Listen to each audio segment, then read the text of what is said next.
Welcome back, folks. It's Congo Unfiltered. Happy Saturday. Today, we're gonna look at a couple stories, but really one struggle.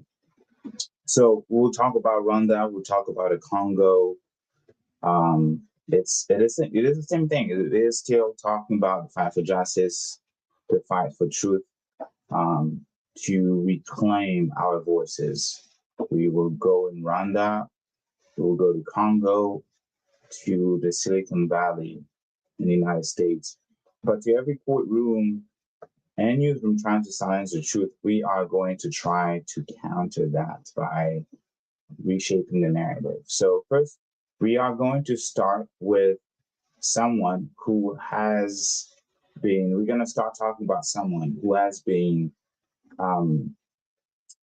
silenced for over decades, Victoire Ingabire. She is a Rwandan opposition leader. She's a Rwandan opposition leader, and essentially who has been in prison, right?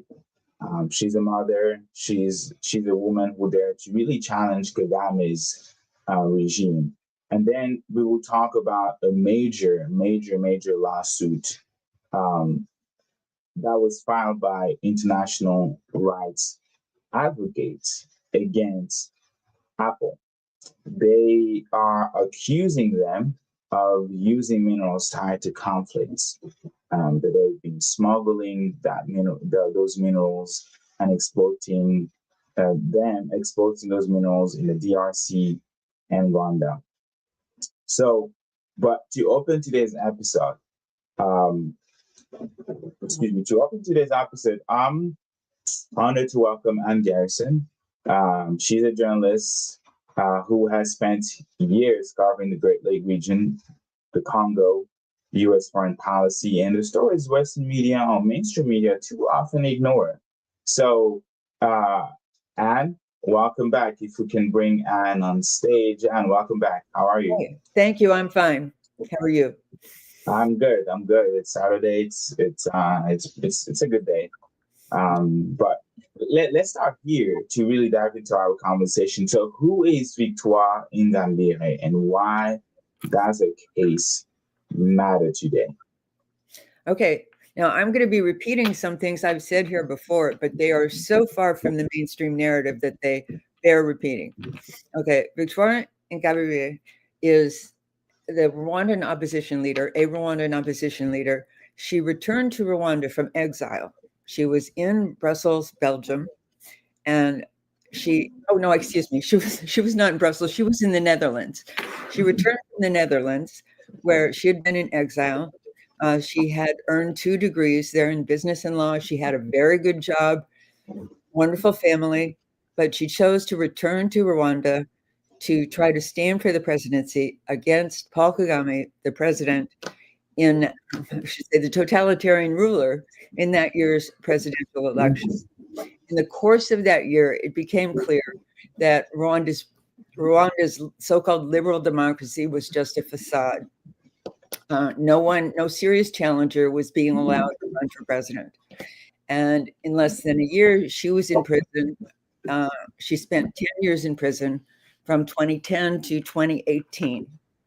And when she was released on the condition that she not leave Rwanda. She was released at the same time that a gospel singer, Kizito Mihigo, was released. He was also forbidden to leave Rwanda, but he tried to cross the Burundian border. He was apprehended and he was dead 4 days later. At this point, I don't think that we could get Victoire Ingabire out of Rwanda, but I think we can increase the reputational damage to Kagame of hurting her, even, God forbid, assassinating her or sending her back to prison. Now, here's why she is such a challenge to the Kagame regime. First of all, they said she challenges its liberal facade. Rwanda has a constitution, and it pretends to have elections every 10 years. Kagame wins these elections by absolute ridiculous percentages, last time by 99%. There's a clause in the Constitution that says freedom of speech so long as it doesn't threaten to undermine the government. So they have no freedom of speech. They can be arrested for saying anything that the government then says is intended to undermine or cause the people to rise up, or even to challenge Kagame within the framework of liberal democracy. She's right now in custody and facing trial for allegedly collaborating with 4 other Rwandan dissidents who've been in custody and in pretrial detention. They were in pretrial detention for this for 3 years before they went on trial. And their alleged crime is reading a book about nonviolent protest. That's what they've been in prison for, reading a book about nonviolent protest. Wow. And allegedly perhaps organizing nonviolent protest. After they've been in pretrial detention for 3 years, she was arrested for allegedly leading or collaborating with them. So she has exposed Kagame's facade of liberal democracy. He's maintained that for many years, and it's worth mentioning that before he came to power, the West was insisting that the previous government was not practicing liberal democracy. It must, and then Kagame, their guy, came to power. They started tolerating this ridiculous facade. Rwanda is a totalitarian regime. People are spied on relentlessly. The society is even organized into groups. I can't remember the number, but it's organized into units where there's somebody spying on. There's a spy within that unit, keeping track of what all the members do and say. As David Himbara, a Rwandan economist who advised Kagame for a while before he fled, said, it's a totalitarian regime, and the difference between a dictatorship and a totalitarian regime is that people in a dictatorship, so long as they don't try to overthrow the government, are more or less allowed to go on with their lives. But in a totalitarian state, where every move, every word is surveilled and controlled. Okay, now this is why Rwanda is the other facade that Rwanda maintains is that after the Rwandan genocide, it became a miracle of reconciliation, that there's been great reconciliation between Hutu and Tutsi. That's not true at all. A WikiLeaks cable revealed that in the government, every Hutu, to any position of power, is paired with a Tutsi who has the real power.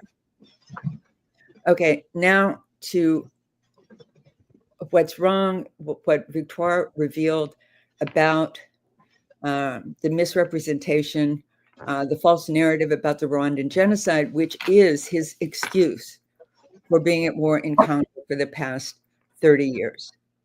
Okay, most people know only about the last 90 days of the Rwandan Civil War, which went on from 1990 to 1994. They only know about the massacres of the last 90 days. What was known as the Rwandan genocide until Kagame's propaganda machine was so effective that they managed to have it renamed the genocide against the Tutsi. They wanted to say that only Tutsis were massacred, or a few moderate Hutus who tried to save them. But this narrative was established within days of Kagame seizing power at the end of the 90 days of massacres. He was totally in control of the process of counting the dead. He sent people out to do that. They came back in a ridiculous amount of time, by no means the time to do any kind of scientific study of what had happened, who had died, how many had died. So he was totally in control of the narrative. And the narrative became that extremist Hutus rose up and murdered 1 million Tutsis. The number has gone back and forth for years at this point, and I have no idea why, but the mainstream media has settled on the figure 800,000. But as Judy Weaver revealed in her book, and as other writers, including the academics Christian Davenport and Alan Stam, who spent 10 years in Rwanda studying this, hundreds of thousands of Hutus died. Judy Weaver concluded that more Hutus died than Tutsis, and that they were massacred largely by Kagame's army. But this was totally left out of the narrative, and so the Rwandan state was established on Hutu guilt and Tutsi victimhood. 2 years after the end of the Rwandan Civil War and the 90 days of massacres, Kagame and Museveni invaded the Congo. And their excuse for doing that was that Hutu refugees had fled into the Congo and they were threatening the Rwandan state. They were threatening to come back to Rwanda and finish the genocide, commit another genocide. Later, the accusation came to be that they were threatening Congolese Tutsis. And they have sustained that argument for 30 years. Despite decades of UN reports, the UN reports have demonstrated that they're there to steal the resources, that they have collaboration of Western governments and Western corporations and Western banks. But there are very few people who read the reports. I mean, sometimes the media quotes the reports, but then they go and talk to Kagame, who says, we're there because there are Hutus in the jungle. We have to protect ourselves. We have to protect Rwanda, to protect them from coming back to commit another genocide. We have to protect Tutsis in Congo, and we have a defensive posture. And the documents in the peace agreement, so-called, have identified Rwanda as having a defensive posture.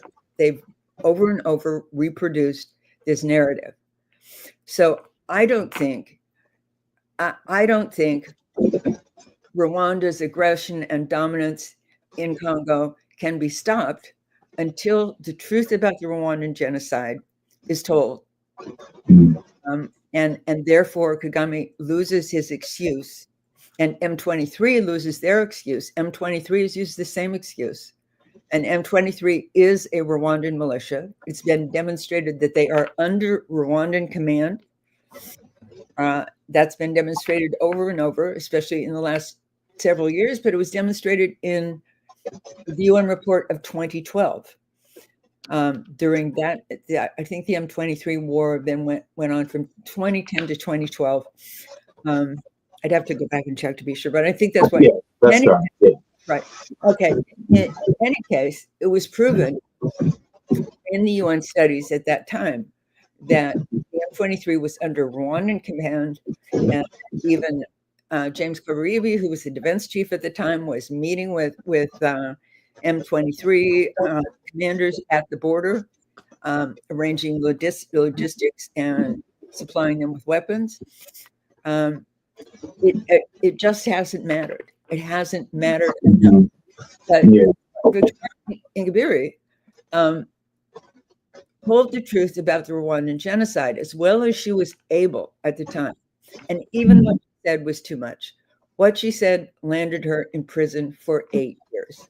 When she arrived in Rwanda, she went to the Genocide Memorial almost as soon as she got there. And the first thing that she said was, where is the memorial to the Hutu? She didn't claim that there was a genocide or that there had been a Hutu genocide, because that's illegal. In Rwanda, you go to prison for that, genocide ideology or genocide denial. But that was enough. That was hugely threatening. Where's the memorial to the Hutu? And something very interesting that you said, and that'll be a really good segment for the next our next guest. You talked about the narrative that she is in jail for simply writing a book, challenging the narrative around the genocide. That's one Why thing. do you think? Yeah, that's one thing. Why do you think the mainstream media doesn't speak much her, about her case, and particularly about how a dictatorship, how Paul Kagame's regime has been silencing opposition, sometimes for simply telling the truth? Well, they've done more since 2010. 2010 changed a great deal. She changed a great deal by doing this hugely courageous thing, returning to Rwanda from a very comfortable life to challenge the narrative and try to run for president. Since that time, there's been more press coverage of the fact that Rwanda is a repressive regime. The press always notes that Kagame won the election, ha ha ha, by 99%. Who believes that? But it doesn't change the narrative about the Rwandan genocide or Rwanda's excuse for being in Congo. But as I said, it did change the narrative about what the Rwandan government is now. And she has since been able to publish in CNN, The Guardian, African Arguments, and the Kenyan publication, The Elephant, particularly about the repression in Rwanda and about the fact that Rwandans are, for the most part, hungry, that Kagame claims he's made all this progress, but there's been a very small decrease in the number of people who are hungry. So they've allowed that much space, and they also talked to her. And this is when CNN invited her to write.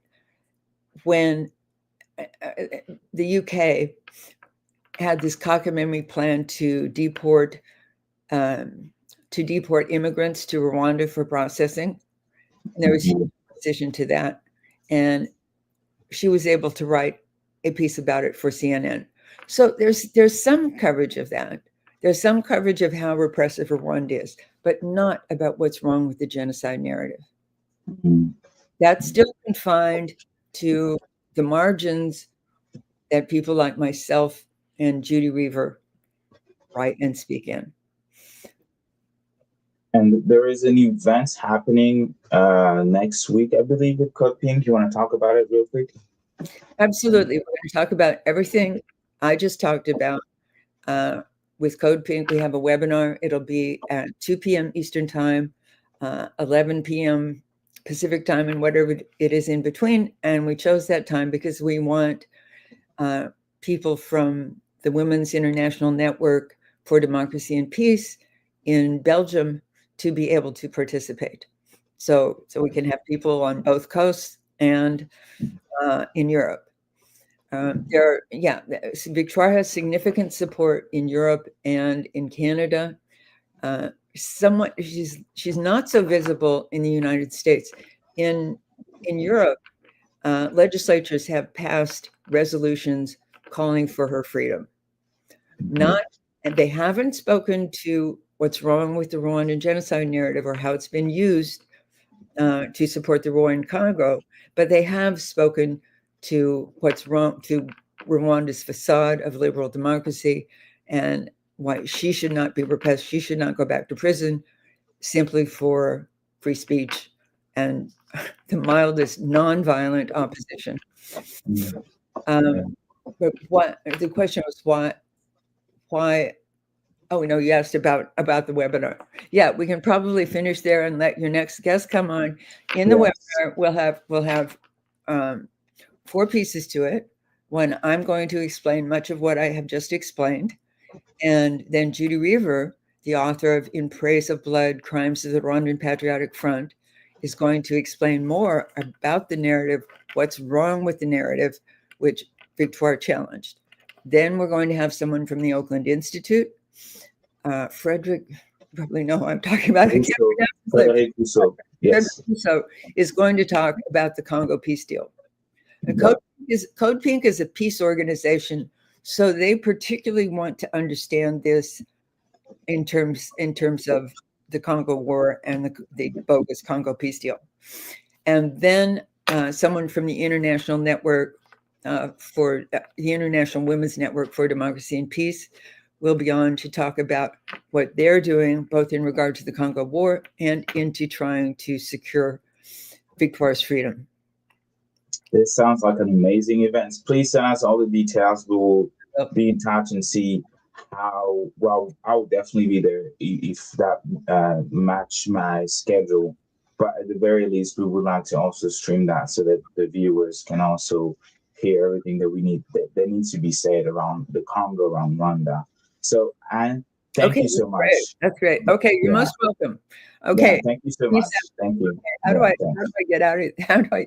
Can you turn me on? We got you. Thank you. Thank you. Okay, peace out. And peace. And so that was Ann Garrison literally just reminding us that the justice must be global, right? Like there needs to be that global solidarity. There needs to be that regional talk about justice, and that political prisoners like Victoire Ingabire must never be forgotten. It's very imperative for us to continue to elevate her profile, to continue to speak about what's going on in Rwanda, and also pursue her work of challenging the current narrative regarding the Rwandan genocide. That we're not just talking about one tribe that was killed, that we should not consider one tribe or one ethnic group superior than the other, because justice would like us to be equitable. So with that being said, we're going to pivot to another front in this struggle for justice. And we're going to go now to the United States, the courtroom, where tech giant Apple is being sued. And the case goes really right to the heart of the Congo, the heart of Rwanda as well, and also the minerals that is buried in our soil, in the soil of Congo. And the organization behind the lawsuits, for those who have been reading about it on Al Jazeera and other mainstream media, is the International Rights Advocate, the same team, the same organization that previously took on Tesla, Google. These folks are not afraid to take on big techs. So today we're joined by someone that had the chance and the honor to meet a few weeks ago at Harvard. And then that's a woman who actually understands both the legal strategy and the human state behind the new lawsuits. So if we can bring on Olamide Abiose, if possible. And Olamide is the attorney. She's an attorney with International Rights Advocates. And before joining the IRA, International Rights Advocates, she practiced at a different law firm working on major patent litigation in tech and utilities. She holds a law degree from Stanford and PhD in neuroscience from Stanford Medicine and a degree from Harvard and Washington University. As you can hear, a brilliant mind, and I'm really honored. Olamide, how are you? Glad to see you. I'm good. How are you? Thanks for inviting me. I'm good. Well, let's start very simple, right? What exactly happened with the new lawsuit against Apple? Yeah, so on November 25th, just a little over a week ago, we sued Apple for false and deceptive marketing with respect to its critical mineral supply chain from Congo, and specifically with respect to cobalt and tantalum sourcing. So tantalum is a processed form of coltan, which is extracted from the DRC and then refined by companies and then sold to Apple in the form of tantalum. And we filed in the District of Columbia. The DC has this really unique consumer protection law called the Consumer Protections Procedures Act. And basically it protects DC consumers from unlawful trade practices. And it allows public interest organizations like IRA advocates to sue on behalf of the general public. So that's precisely what we did. And we asked the court to issue an order declaring Apple's marketing practices to be unlawful and to stop Apple from engaging in these deceptive marketing practices and false advertising. Why DC though? Why did you guys choose DC? Yeah, DC, like I said, it's this really unique law that is on behalf of consumers, and it goes beyond, it allows public interest organizations to sue, and that's kind of a unique feature compared to other states, for instance. And consumer protection law in general allows us to focus on the advertising that companies are doing. So it was kind of a legal strategy in terms of the law itself and its friendliness to plaintiffs. Why this lawsuit matters, particularly for the Congo? Why is it such a big deal, according to you, for the Congo, and why? I think this lawsuit is really important for education and public awareness, especially because it can be really hard when you're an ordinary consumer. And maybe you're hearing about human rights abuses, from different activist groups, but you're not sure how it relates to like your everyday shopping decisions. And it can be really hard when companies say they're conflict-free, they're sustainable, they ethically source. You don't necessarily have the tools to go and challenge that by yourself. And so this lawsuit helps because we do the supply chain tracing, and we also bring in a lot of the amazing research that different organizations have done. And we offer this place that basically challenges the advertising that companies are doing, whereas it might otherwise not be challenged. And we bring it to the public's awareness so they can be more informed about their consumer choices. I guess yeah, go ahead. Sorry, my apologies. Yeah. To say that for years we've heard about like human rights abuses of some war crimes in Eastern Congo, but companies a lot to distance themselves from that. They've said that their supply chains are regularly audited. They've said that there's a lot of monitoring, or that they don't have any conflict in their supply chains. And so this lawsuit is important because it shows how instead of actually meaningfully changing things on the ground and actually developing sustainable sourcing practices, the lawsuit alleges that companies like Apple are relying on deceptive marketing to distract from what's actually going on and to shirk their responsibilities to people and the planet. So are these the specific accusation, deceptive marketing, or are they like more to that? It's like deceptive marketing, false advertising. What the act allows us to do is basically point out all the representations that Apple makes about their ethical sourcing practices. And they have a supplier code of conduct that is supposed to be really strict. It's supposed to require no forced labor in their supply chains, that suppliers do a lot of like environmental procedures to prevent pollution and spills and things like that. So it's actually quite extensive what Apple says it requires of its suppliers so that it can advertise its products as like sustainable and good for the planet. And so this lawsuit shows how those representations are completely contradictory to what's actually happening on the ground within Apple's own supply chain. And what's the story with Apple's, I guess, recycled cobalt? And I know that that's what they've been claiming. Is it even possible for them to 100% operate on what they call as recycled cobalt? Like, is it? Yeah. Yeah, I think that was a really important part of this lawsuit because I think a lot of people have been assuaged by the idea that like cobalt's 100% recycled. But this lawsuit discusses how Apple uses a mass balance approach to cobalt recycling. So it involves mixing raw ore with scrap metal, and then that is combined and then refined into recycled cobalt. And then basically say you took 20% scrap metal, 80% raw ore, you combine it and you process it into some output. So you take 20% of that output and say it's all recycled. But it's impossible to prove, especially as we described in the lawsuit, it's impossible to prove that that's truly fully recycled, that there's no raw ore in that recycled output. So I think that's important for people to know because when you think recycling, you think it's like recycled input, recycled output. That's like the ordinary understanding. And a lot of people are not aware that this mass balance approach can be confusing. And a lot of the same suppliers that provided Apple with raw ore in the past, or maybe continue to, like Umicore, for instance, are also involved in the battery recycling process and perhaps actually supplying Apple with recycled content. So I think it's reasonable to be suspicious of the recycled content claims, like what that actually means.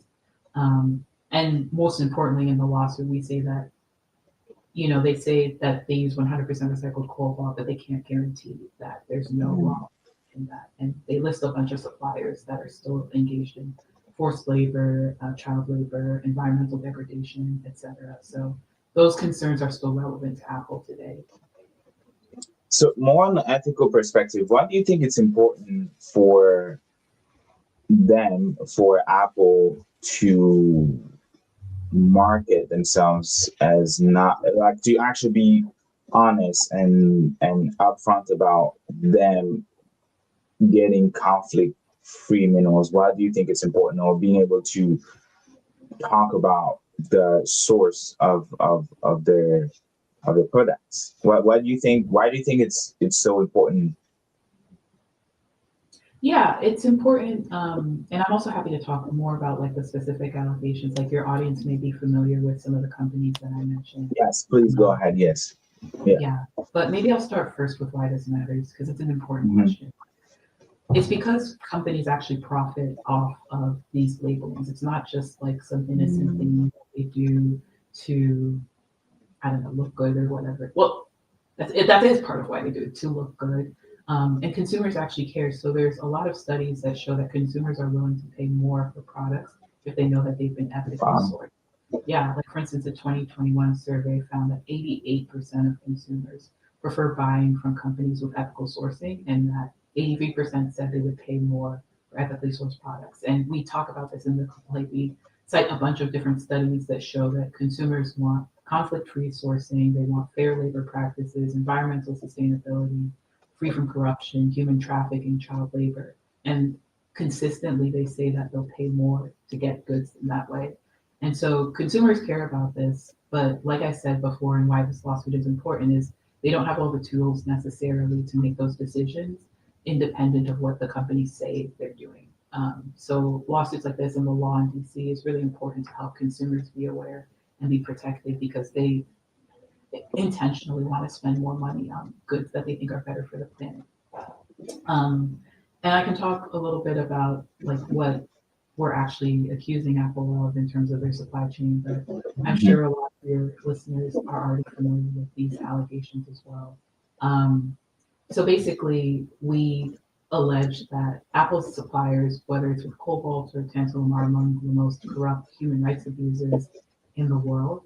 We talked a little bit about the mass balance approach. So with respect to cobalt sourcing, it still matters who the suppliers are, because it's likely that there's raw cobalt ore still getting into Apple products, even if they say they're 100% recycled. Apple is supplied by Umicore and a bunch of other companies as well that source from Glencore. And as many may know, Glencore has been sanctioned by the Department of Justice on bribery charges and fined nearly $1 billion for unpaid royalties by the DRC tax authorities. It also includes YU Cobalt that operates artisanal mines that are rife with forced labor. And actually, YU's subsidiary, Congo Unfiltered Mining, or CDM, was recently suspended, I believe, a few weeks ago due to a massive spill and environmental degradation that they caused. So that's just an example of what we're trying to say in the lawsuit, of how Apple may represent itself as environmentally conscious and that its suppliers are held to a high standard of environmental sustainability, but in reality, just one example with CDM, it's clear that that's not the case. And even beyond these two suppliers, we talk about how cobalt suppliers across the board within Apple's supply chain, the lawsuit talks about how they exploit workers, utilize child labor, pollute and contaminate surrounding environments, forcibly evict residents, that's a big issue as well, and then kill and torture community members through violence by security forces. So that's just even the cobalt side of things, but we also look at coltan, because that's so tied to the violence going on in Eastern Congo and M23. And the lawsuit points to 4 tantalum suppliers that process coltan that's likely sourced from the Rwanda region and the mines in that area. And what we discuss, and Global Witness has done some really great reporting around this too, about how coltan from DRC is smuggled into Rwanda, then labeled conflict-free, and then provided to the global marketplace. And one of Apple's tantalum suppliers is actually sourcing coltan. The lawsuit points out it's sourcing coltan from this company called East Rise Corporation, which was just sanctioned by the US government in August 2025 for materially supporting war crimes by particle FF.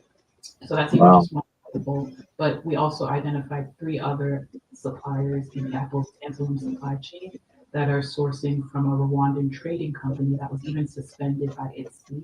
And ITSI itself has had, a lot of allegations of facilitating smuggling in the past. So this is one that, it's very likely,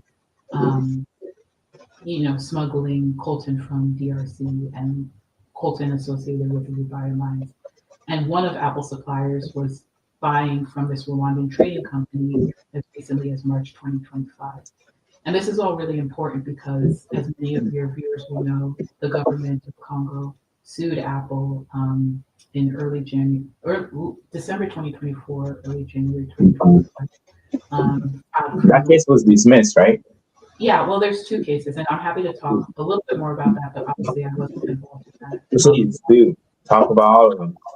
But what I'll just say is that, first of all, those were criminal complaints, and this is a civil action. But what I want to highlight about that is that Apple came out with some press statements, and they also came out in response to our complaint, saying that they ordered their suppliers to stop sourcing from Congo and Rwanda in June 2024. And in their conflict minerals report, it says that we found no reasonable basis for concluding that any smelters or refiners of 3TG, so that includes tantalum, identified in our supply chain as of December 31st, 2024, directly or indirectly financed or benefited armed groups in the DRC or an adjoining company. So they say that both that their suppliers as of June 2024 are not supposed to be sourcing from Congo and Rwanda, but in the lawsuit, we've analyzed trade data. So that's data on customs declarations, bills of lading, and shipping. So basically, it kind of like tracks international shipments from country to country. So we look at that data in the lawsuit, and we talk about like that's just not true. That like we point at least 4 suppliers that are either sourcing from Rwanda or from the DRC directly, including from a company sanctioned by the U.S. government. So that's a unique part of this lawsuit that hasn't been done before, that look at trade data specifically, although these suppliers have been flagged by Global Witness and have been identified in the past, so they're kind of like repeat offenders. That's actually interesting because it has been really hard to get accountability in any shape or form against those big companies. And talking about, I think you mentioned the child labor lawsuit that was dismissed earlier.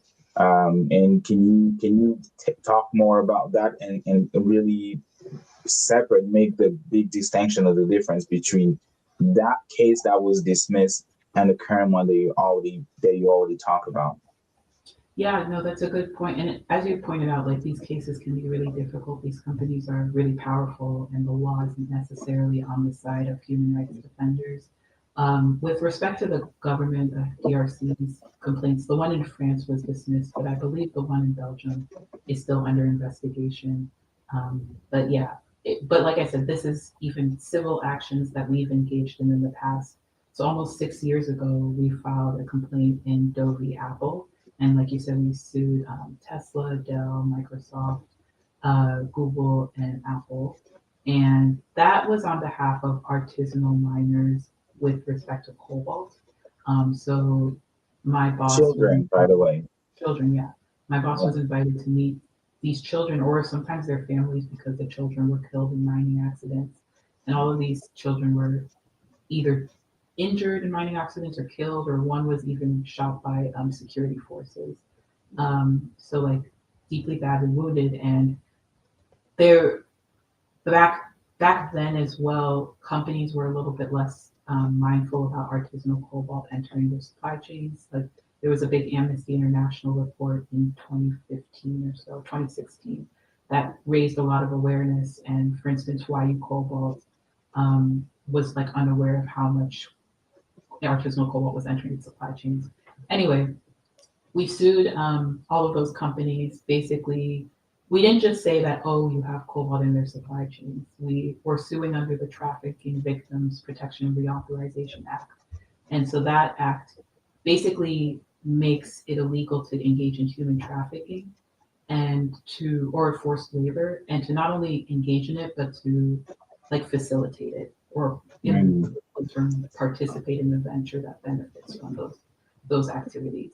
So it's definitely a higher standard than what we're doing this complaint, because the law hadn't been defined in the DC circuit at the time. So part of why we were dismissed is because the court basically outlined the law of what it means to be participating in a venture involving forced labor or human trafficking.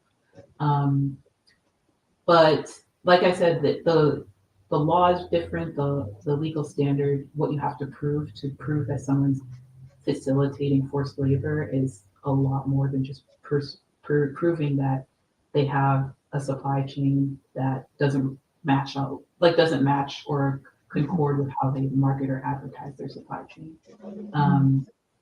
I will also say, like, we didn't have coltan or tantalum at all in that complaint. It was focused on cobalt.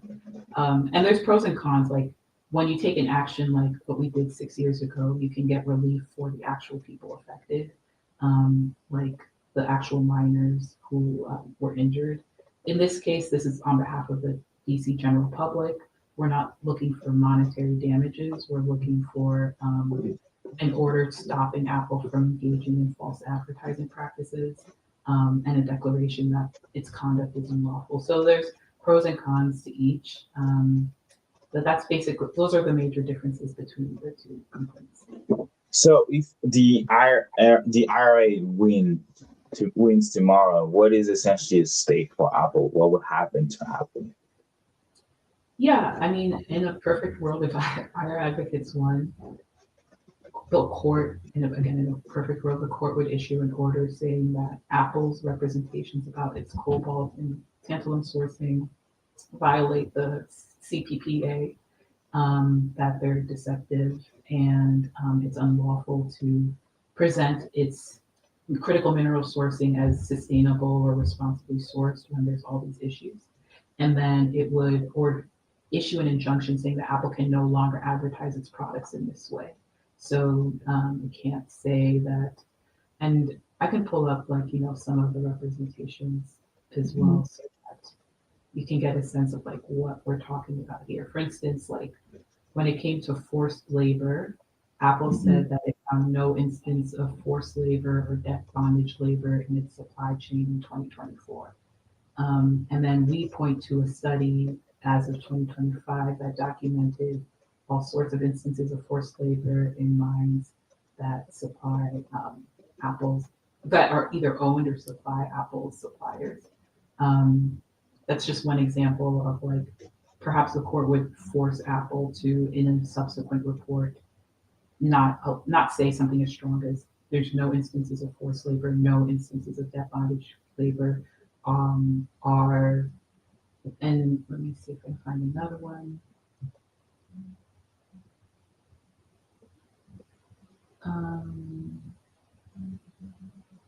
We have 0 incidences of underage labor for more than 5 years. So these are all the types of statements that Apple is making about its supply chain, while still It's admitting. actually funny. Yeah, It's actually funny because they probably expect people not to know all of these, right? Because they're like, "I'll be buying in the Congo. Who knows what the Congo is?" The president of the United States didn't even know what the Congo was until recently.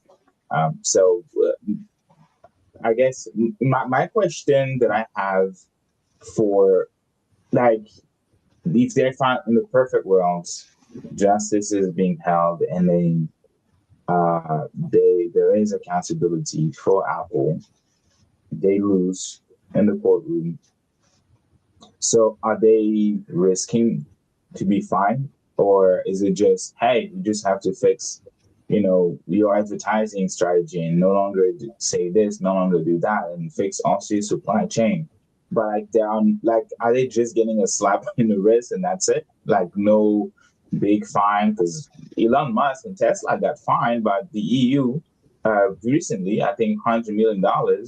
So I'm really curious because if we really try to set precedents, and if we try to really lead by example, I wonder if the result of the outcome of it will not deter other companies, and that will also be my next question, other companies to do the exact same way. So what are really like, what is Apple risking? Are they gonna get fined? I like what's something that could actually shake in their apparatus? Yeah, so like I said, we're not seeking money damages in this complaint. So I do want to say that even though maybe like so punitive damages could be an example of like a fine that you could seek in a case. But I do want to say that even if we're not seeking those forms of relief, it doesn't mean that this doesn't have a deterring effect. You know, like it there's the litigation, the fact that like this is a threat that can happen based on how you represent your supply chain is something that should, if it's not already, giving companies pause and raising awareness. Like I saw like an ESG report the other day that was like including our case in its roundup and telling companies that like maybe representations about 100% conflict free or 100% recycled, maybe those are too strong. So already this type of thing raises awareness for not just the public, but also for companies in terms of how far can they really go when they make their representations, because the court will actually outline for them that actually if you make certain representations like this and your supply chain looks like this, that's unlawful in this court and you're opening yourself up for liability. So that does have a deterrent effect. There's also the fact that like even before you get to the conclusion of a lawsuit, there's a stage called discovery where basically each side has access to each other's documents to try to like help prove their case. And who knows, like that's far ahead, so I don't want to speculate about like, you know, whether we'll get to that stage or how. But that can also that can be a deterring factor as well, because a lot of companies don't want their like internal documents, their wire transactions, all those things. So they could just settle, even though there is no. A lot of these cases do settle, but discovery is the other thing too, where like, say it goes that far, maybe that could be revealing as well. It's really hard to find a lot of the information that's needed to prevail in these lawsuits because company supply chains are really opaque. There's all of the core contracts between their suppliers and buyers and things like that is not available to the public. So there's only so much you can work with. And companies don't want that information getting out. It's perhaps maybe if you lift the hood, who knows what one would find. So those are important aspects to think about as well. That like that's another deterring factor for companies. They don't want these types of lawsuits to be coming towards their doorstep. Yeah. So what should Congolese people, the diaspora, African diaspora, and even global citizen, American citizen watching us be doing right now about this case? How could we help with the case? I think, so we intentionally filed this like around the Black Friday, Christmas shopping season, because we really want people to, as they're doing their holiday shopping, to be informed about Apple's supply chain as we described in the lawsuit. So I think definitely publicizing the lawsuit, some of the media coverage. We also have on our social media like a quick graphic that breaks down the claims in an easy to understand way. I think sharing that would be very helpful because you know, there's reputational damage that Apple risks that they probably don't want to experience, and so it benefits them if these lawsuits don't get a lot of attention. Because then they can just like try to bully our smaller organization and not necessarily suffer any consequences. So I think it's important to follow this. Even though there have been cases in the past that haven't necessarily prevailed, I do think there's an element of like when there's smoke, there's fire. And I think with this lawsuit, we're trying to demonstrate how, you know, Apple is perhaps just trying to obscure from their complicity in human rights abuses rather than meaningfully change things. And perhaps only with public pressure will we see like meaningful change in their supply chain sourcing and practices. Apple just crossed like the $4 trillion market value cap. So sell that.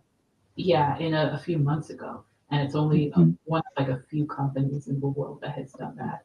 And so it can't like, we can't pretend like that didn't happen on the backs of Congolese people who are being exploited or killed. in manufacturing the products, and Apple has kind of evaded serious, responsibility or consequences as a result of this. And I think it's only with collective pressure that we can make a change. And lawsuits like this are actually really helpful for giving us tools in our pocket to make arguments against Apple. Like even in our last lawsuit, I think we gave light to the issue of child mining in cobalt extraction because we had all of these places and very detailed stories. And we also connected it to Apple's supply chain and among other companies. So we do something similar in this lawsuit. And there's a lot of detailed information there, even data about how much coltan, for instance, in kilograms was sourced in the different months and how much by the suppliers that Apple relies on. So there's a lot of facts there that I think people could look at and use in their advocacy as well. Yeah. I'm not sure if you are in liberty to say, but I'm going to take my chance and still ask. Why just Apple? Can we expect more lawsuits against companies based in the US? Well, what I will say is we filed a lawsuit against Tesla in August as kind of a similar type of lawsuit. It was only focused on cobalt, and we're currently in the middle of litigation now with Tesla's counsel, so I can't speak too much on it. And I probably can't speak too much on like future directions necessarily, but I do think that these sorts of lawsuits should put those sorts of companies on notice, and really evaluate their supply chains and like their influence to change things on the ground. Because like I said, some of these companies are more powerful than nations, and it's not fair to say that they have no, responsibility or ability to help change things on the ground. Olamide, thank you so much for joining us. Thank you for inviting me. Thank you. Yeah. Okay. All right, folks, you heard the international rights advocates attorney that was with us, giving us, I would say, exclusive interview regarding what they're doing. And she said it. Tech companies are literally put on notice because what has been happening in the Congo can no longer be hidden. And the profits surrounding the crisis of the Congo, how the crisis of the Congo is beneficial for so many people except the Congolese people themselves. So when we have a 3 decades war, and I said it yesterday during a live with Brother Maurice, and I said that so many times that we can talk about a peace deal. We can talk about peace. But there is one thing that never changed. For the 3 decades of war that the Congolese people have known, 3 decades of war, 3 decades of war, 30 years, that has not changed how the West, how the United States, how those big companies get the minerals to make iPhones, to make PlayStation 4, 5, PlayStation 2, even 1. It doesn't change how the automobile industry with the EV batteries get the supplies. It doesn't change how companies are able to get minerals to make laptops. That has not changed. It doesn't matter how many Congolese people die. It doesn't matter the condition in which the Congolese people, children, allow me to talk here in this show about child labor, children that have no other options than work when the place should be in school. Yet in the midst of all of that chaos, somehow you have companies like Apple that continue to purchase minerals in the Congo. Sometimes even allegedly, don't want to get sued here, lying on the statement, on the report about where they get the supplies. They are put on notice because human beings, organizations that care about the Congo, that care about human rights, that care about the law, period, are watching. You are watching. We are watching. We are watching to essentially unmask the power. We are watching to tell the truth. Ann Garrison earlier talked about shaping the narrative, because when you want justice, when you want peace,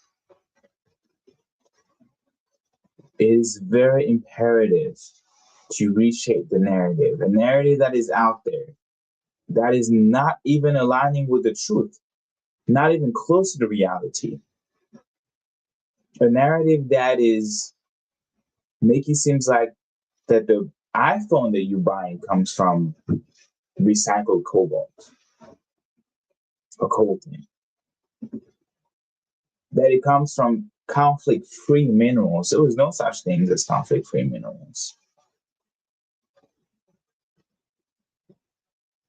That the war in the Congo is an ethnic, tribal war, when there are evidence of a nation invading the country, that the poverty of the Congo, or in the Congo, of Congolese people is somehow inherent, because the Congolese people are some sort of inferior folks because they're Black, because they are Africans, hiding how those who are leading the country are actually rich to the point that is insulting to the very poverty that the Congolese people are undergoing. So rich that the World Bank had to literally suppress a report in 2020 that was looking at the money that was going to African countries, to third world countries, and what happened to those aid, what happened to those funds. But that report had to be leaked. And the head of the president of the World Bank at the time had to resign. Zero accountability. And not even a single look at even those leaders that are in power today in the Congo. A president that is illegitimate, that was never elected, gets to go in Washington, D.C. and sign a peace deal, a strategic minerals or partnership between the U.S. and the Congo, when he has zero legitimacy. The same president that is siphoning Congolese money, millions of dollars, going over budgets, and he's unable to even address the needs of the Congolese people. Same leader in Rwanda that has been in power ever since 2002, that we talked yesterday. And if you haven't watched the live from yesterday, please, after this, as you cleaning, it's Saturday, as you're doing laundry, chores, put yesterday's show on and listen to it. Why do you need to be in power for over 20 years? That is what happened to the Congo. 18 years, Joseph Kabila in power. How did he get in power? We all know. Militia groups backed by Rwanda, backed by Uganda, but who is funding it really? Who is allowing that to happen? Because the world is operating on the dollars. That's how people buy their weapons, in dollars. What else?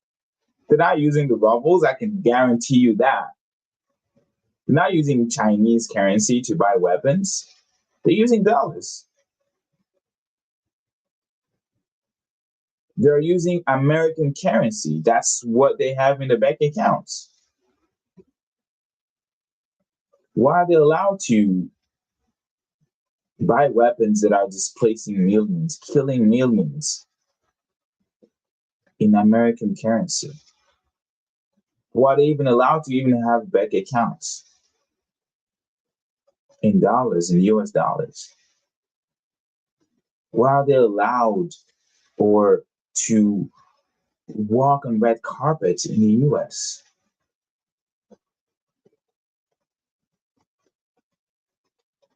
That's Paul Kagame. That was Joseph Kabila. And that is currently Felix Tshisekedi. I'm talking about dictators that are not only killing each other or allowing the people to kill each other, but also killing their own people. So we're going to go roll the red carpet, invite dictators here in the US, beacon of hope and democracy and human rights, because the US is and has been since its creation the headquarters of the United Nations of International Law, the architect of international law, yet we allow criminals to set foot in this country.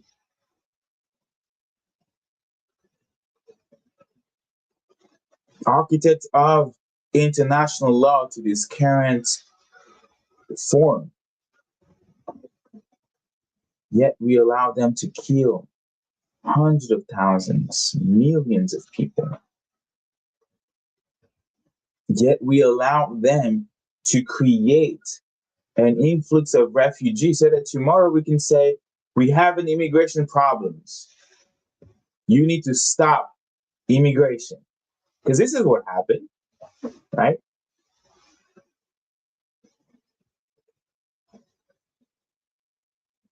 That's what happened. Trump just announced pausing immigration to 19 countries. The DRC should have been on that list, but the DRC is not. Instead, is the Congo Brazzaville. The DRC is not on that list, but it should have been on that list because it is a leading country in terms of refugees arrival in the US. Why it's not on the list? Obviously, political reasons.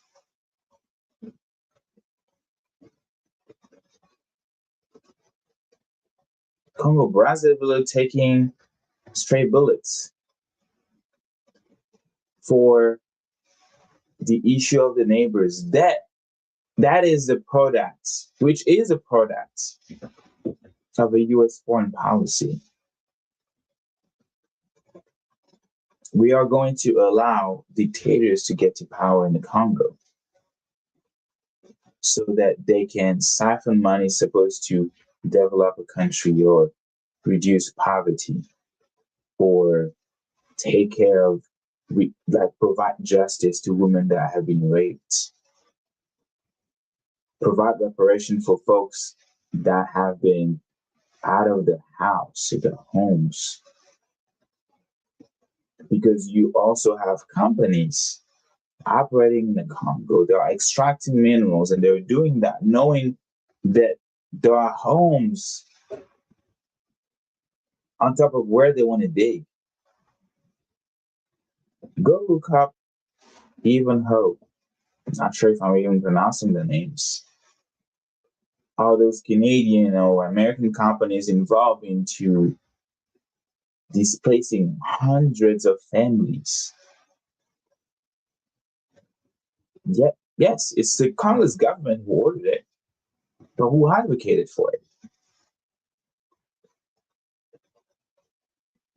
And Apple buying the minerals to smelters and mining sites. Did they know, or they should have known, that there are grave human rights violations happening in those mining sites? Yet they close their eyes.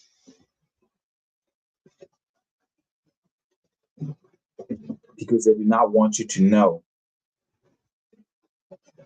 that the iPhone that you have in your hands has components whose blood had to be spilled for that to even happen, for that to even be shipped in the Congo, in the US. Extracted in the Congo by kids whose place should have been in school. Extracted in the Congo by folks that literally have militia groups pointing guns at them, extracted by people who are being paid less than $2 a day. So if it's not a gun forcing them to do it, poverty is forcing them to do it because they have to survive. And we're not even calling for the respect of workers' rights. The same way here we have a Bureau of Labor that talks specifically about wages. That we have OSHA that talks specifically about the safety of the workers. Yet overseas, these companies are allowed to operate without any consideration of those laws that make the US the country that it is today.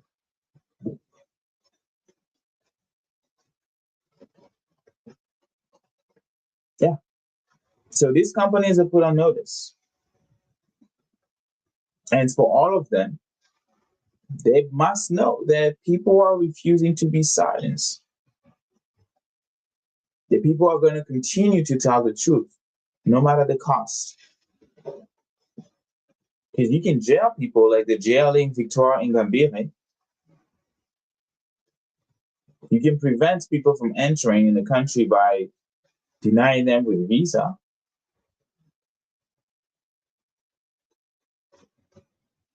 You can kill people for speaking the truth, but you cannot jail a revolution.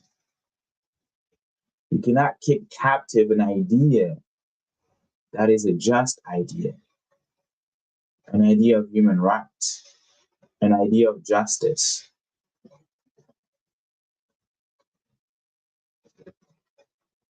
We said that all must obey the law, that everyone must obey the law. What makes it so particular to multinational companies to be above the law, to lobby so that laws are actually crafted to cover the crimes, or that laws are being bent to allow them to commit crimes. And that's the message that we're putting out there today.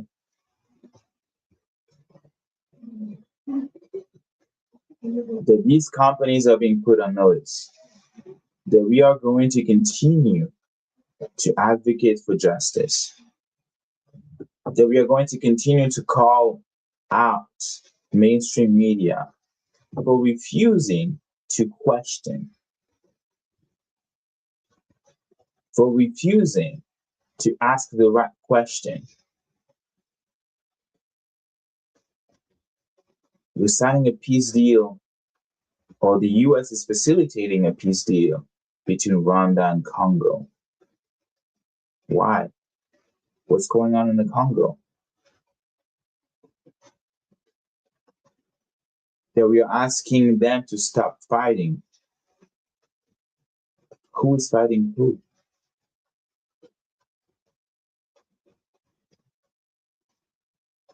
The Congo has been invaded so many times. Part of Congolese territories do not even belong to the Congolese government. Why are we talking about peace without justice? Why are we talking about peace without the end of the occupation?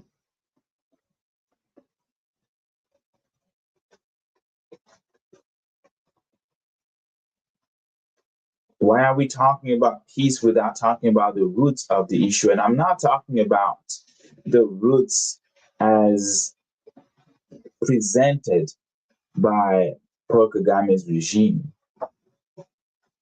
that they have to protect the Tutsis. They have to fight the FDLR, who multiple UN reports have shown that are literally in Rwanda apparatus, military apparatus system. There are Rwandan military officers. So today, that's what the conversation was about. And what we're asking you today is to share this episode, start a conversation, and keep your eyes on the courtroom because this fight is far from being over. This fight is far from being over. And Congo is not just rich in minerals, it's also rich in people who truly deserve justice. So until next time, this is Congo Unfiltered. My name is Gaëtan, and I will catch you next week. We're going to have a great guest, a great conversation. So thank you so much, y'all, and I will see you next week.